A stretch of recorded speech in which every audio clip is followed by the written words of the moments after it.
nung lumalago ako, siguro, yun nga. Paano mo masasabi na lumalago ka sa yung spiritual na pamumuhay? Siguro lumalago ako dahil, ano,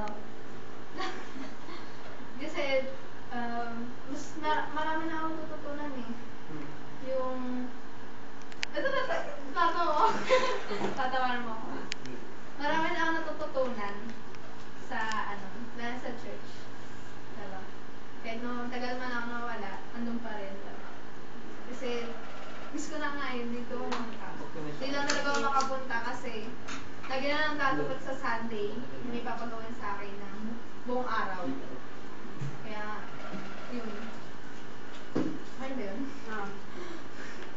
Ako pa ang question. Next question, Check. Tapos na, hindi pa kayo tapos? Hindi pa.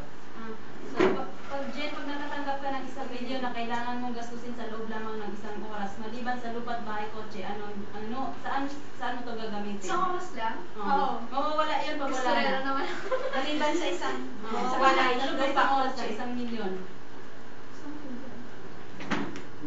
PSP, computer, Ayoko na. Ayoko na. Hindi ako kasi, hindi ako masyadong maano sa gadgets eh.